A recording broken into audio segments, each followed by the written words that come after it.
جاری رہا اور یہ اسوہ حسنہ کے طور پر چلتا رہا. اسی کو اللہ نے جہاں قرآن میں یہ فرمایا لقد کان لکم فی رسول اللہ اسوۃ حسنہ، اسی قرآن کے اندر اللہ نے یہ بھی فرمایا لقد کان لکم اسوۃ حسنۃ فی ابراہیم والذین معہ، کہ ابراہیم علیہ السلام کا جو اسوہ ہے وہ بھی تمہارے لیے نمونہ ہے.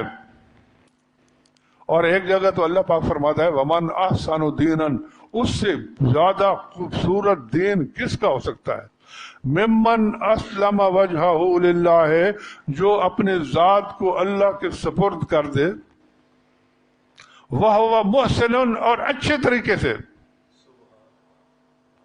واتبع ملت ابراہیم حنیفا، اور وہ اتباع کرے ملت ابراہیم کی جو حنیف تھا، یکسو تھا اللہ کی طرف.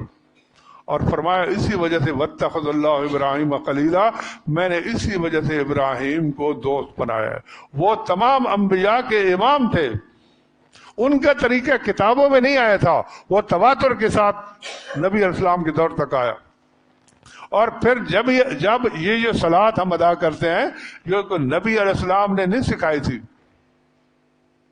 اللہ نے تو آپ فرمایا کل ما کنت بدعا من الرسل، میں کوئی نیا رسول نہیں ہوں، میں پہلے انبیاء کا تسلسل کڑی ہوں. اور آپ کو اللہ نے فرمایا کہ تم اعلان کرو کل اننی ہدانی ربی، مجھے اللہ نے ہدایت کی ہے جو میرا رب ہے، دین الی صراط مستقیم، سیدھے راستے کی طرف، وہ جو ہم نے مانگا تھا ابھی سورۃ فاتحہ کے اندر، دینن قیما ملت ابراہیم حنیفا، مضبوط سیدھا صاف دین. وما کان من المشرکین، اور ابراہیم کی صفت کیا تھی کہ وہ شرک کرنے والوں میں نہیں تھا، موحد تھا. اور اس دین کی تفصیل کیا ہے، قل، آپ اعلان کر دیجئے، ان صلاتی و نسکی، میری نماز، میری قربانی، و محیای و مماتی، میری ساری زندگی کا مقصد اور میرا مرنا، یہ للہ رب العالمین، یہ اللہ کے لیے ہے جو تمام جہانوں کا رب ہے. تو ابراہیم علیہ السلام کا اسوہ جو تھا وہ دین محمدی میں شامل ہے. اور اسی اسوے کے بارے میں اللہ نے دوسری جگہ بھی فرمایا ثم اوحینا الیک، پھر ہم نے آپ کی طرف وحی بھیجی، ان اتبع ملت ابراہیم حنیفا، کہ آپ ملت ابراہیم، ملت سے مراد ہے دین، اس کی پیروی کریں. تو یہ عملی تواتر جو تھا یہ نبی علیہ السلام کے دور تک چل کے آیا، اور اس کے بعد ہمارے لیے جو اسوہ حسنہ نبی علیہ السلام کا ہے وہ بھی عملی شکل میں. میں آپ کو حیران ہو گیا کہ ایک چھوٹی سی بات بتاؤں. آج جب رمضان المبارک کا چاند نمودار ہوتا ہے تو آپ، میں اور یہ خیموں میں رہنے والے یہ بھکاری، یہ سب ان سے پوچھو، وہ کہتے ہیں یہ رمضان کا چاند ہے، اس مہینے میں روزے رکھ کے جائیں. یہ ان کو کس نے بتایا ہے؟ اللہ نے جو دین فطرت انسان کی تخلیق کے اندر رکھا ہے وہ دین تو ابھی بھی موجود ہے. یہ الگ بات ہے کہ مشرکین مکہ نے اس کو مسخ کر دیا تھا. آج آپ یہ جو خیموں اور جھگیوں میں رہنے والے لوگ ہیں نا، کسی بیک ورڈ طریق آدمی کے پاس چلے جائیں اور اسے کہیں کہ تم ایسے کرو، یہ اپنی بہو سے نکاح کر لو، یا اپنی بیٹی سے نکاح کر لو، اپنی ماں سے نکاح کر لو، وہ نہیں، توبہ. یہ کس نے سکھایا اس کو؟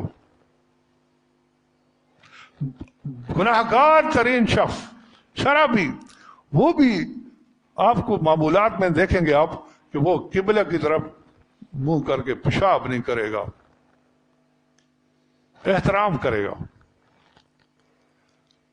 آپ کسی بیک ورڈ گھٹیا ترین شخص کے پاس چلے جائیں آج اور سے کہیں گے یہ جو مردار مڑا پڑا ہے نا گائے، تم ایسے کرو یہ گوشت کھا لو. کیا کرنا ہے؟ یہ وہ دین ہے جس کے بارے میں اللہ فرماتا ہے فطرت اللہ الذی فطر الناس علیہا لا تبدیل لخلق اللہ. اللہ کا وہ دین جس پر انسانیت کی تخلیق کی گئی ہے، اس کا تو بہت سا حصہ آج بھی ہمارے اس معاشرے کے اندر موجود ہے. اسی طریقے سے نبی علیہ السلام کا اسوہ بھی ساتھ ساتھ چلا آ رہا ہے.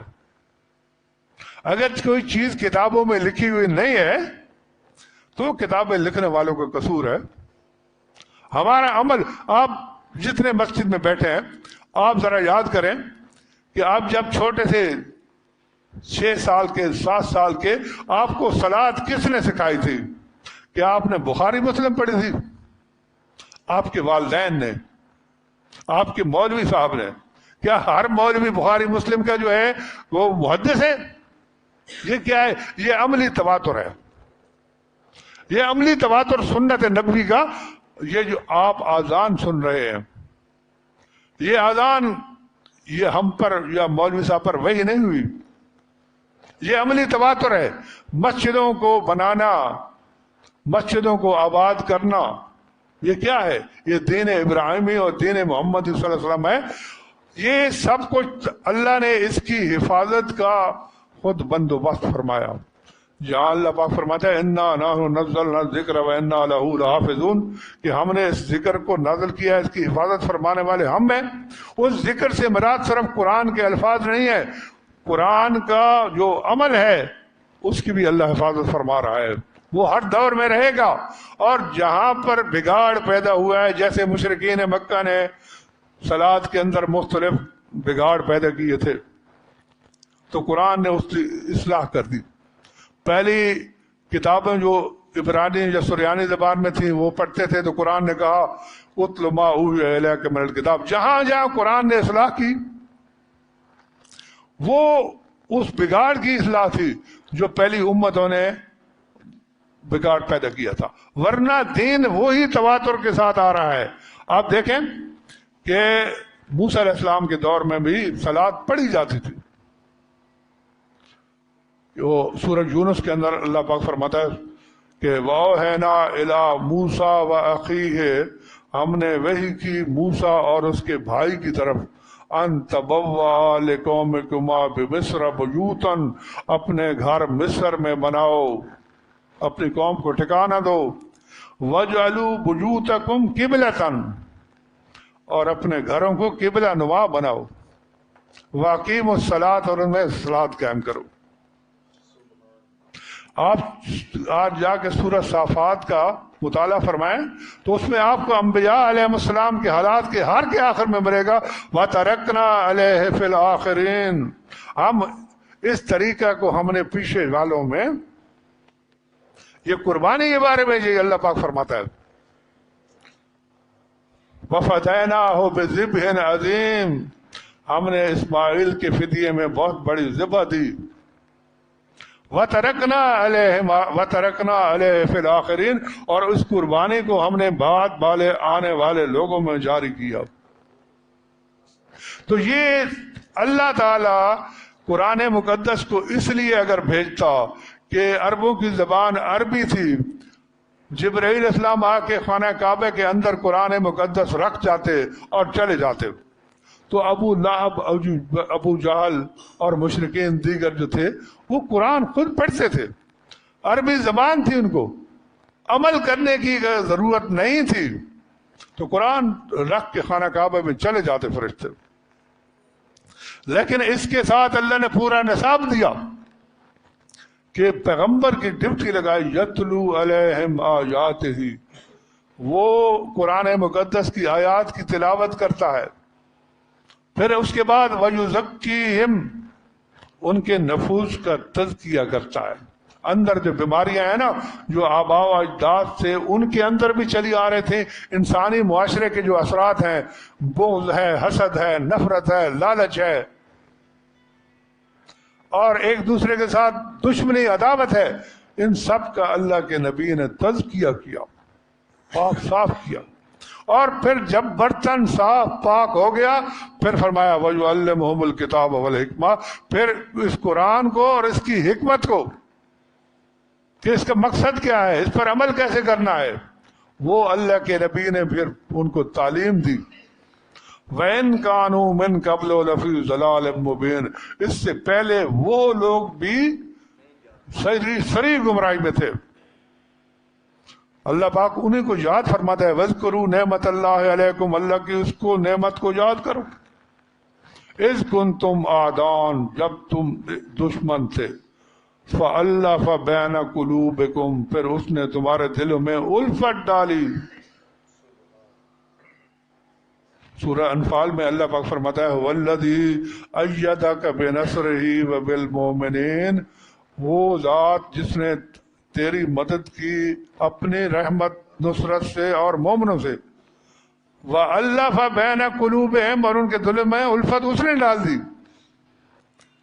لَوْ أَنفَقْتَ مَا فِي الْأَرْضِ جَمِيعًا، اے میرے پیغمبر آپ دنیا کی ساری دولت خرچ کرتے کہ ان کے دلوں کو ملائیں، ما الفت بینہم، آپ ان کے دلوں میں الفت نہیں ڈال سکتے تھے۔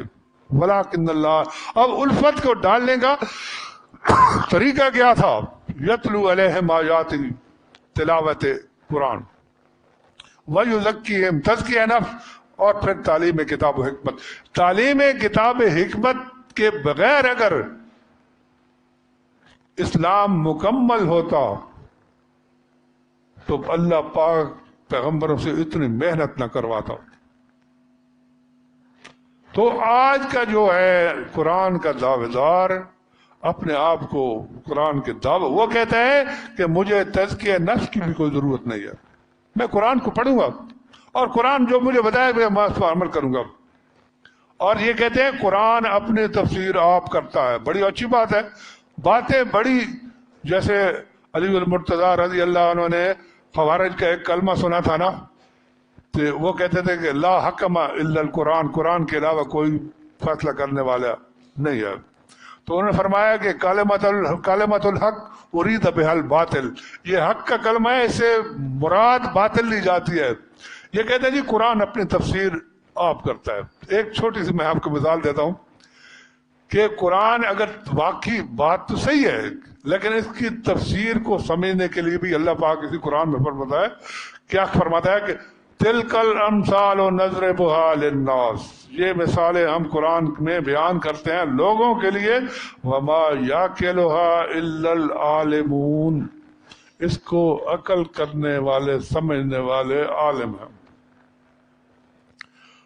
ایک قرآنی سے جو اپنے آپ کو اہل قرآن کروایا تھا، میں سے پوچھا کہ ایک آیت کی تفسیر تم مجھے قرآن مقدس سے ثابت کر دو۔ عیسیٰ علیہ السلام کے بیان ہے سورہ صف کے اندر، وہ فرماتے ہیں وَمُبَشِّرًا بِرَسُولٍ يَأْتِي مِن بَعْدِي اسْمُهُ احمد، کہ میرے پاس ایک رسول آئے گا میرے بعد، اس کا نام احمد ہوگا۔ میں نے سے کہا کہ تصریف آیات کے ساتھ، قرآنی آیات کے ساتھ یہ احمد کے بارے میں بتاؤ کہ یہ احمد کون ہے۔ تو بات یہ ہے کہ ایمان بالکتاب مکمل ہوتا ہے اللہ تعالیٰ کی تمام آیات کو ماننے سے اور تمام آیات پر اعتقاد رکھنے سے۔ اس کے بغیر اسلام کی تکمیل بالکل نہیں ہوتی۔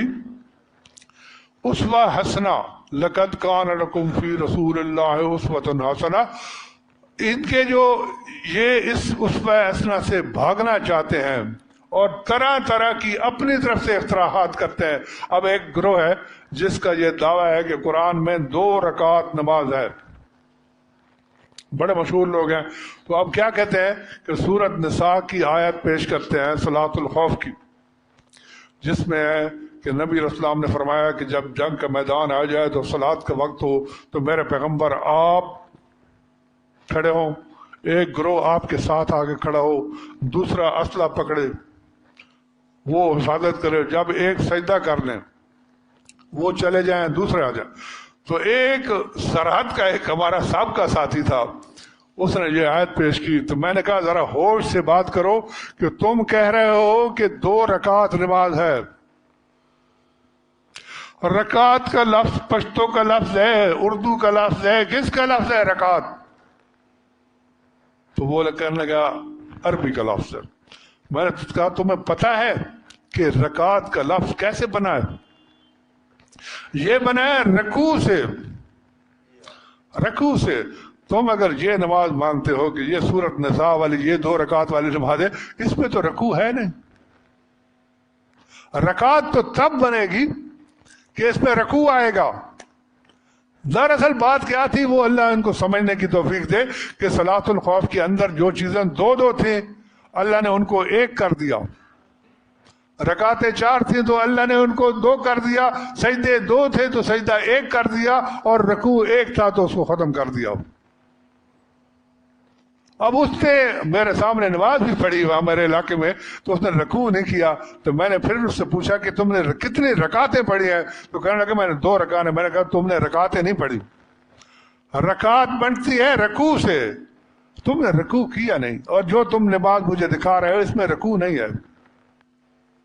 تو بات یہ ہے، میں نے پہلے ابھی گفتگو ساتھیوں سے ہو رہے تھے کہ ایک شخص اگر آج یہ دعویٰ کرے کہ مجھے قرآن مقدس اسی طرح سمجھ آیا ہے جس طرح محمد الرسول اللہ صلی اللہ علیہ وسلم کو سمجھ آیا تھا، تو میں کہتا ہوں اس شخص سے بڑا پاگل اور بے وقوف کوئی نہیں ہے۔ اللہ تعالی ہمیں سب کو صحیح اسلام پر عمل کرنے کی توفیق عطا فرمائے، اور نبی پاک صلی اللہ علیہ وسلم کی صحیح اتباع اور سنت کے مطابق زندگی گزارنے کی توفیق عطا فرمائے۔ وما علینا الا البلاغ۔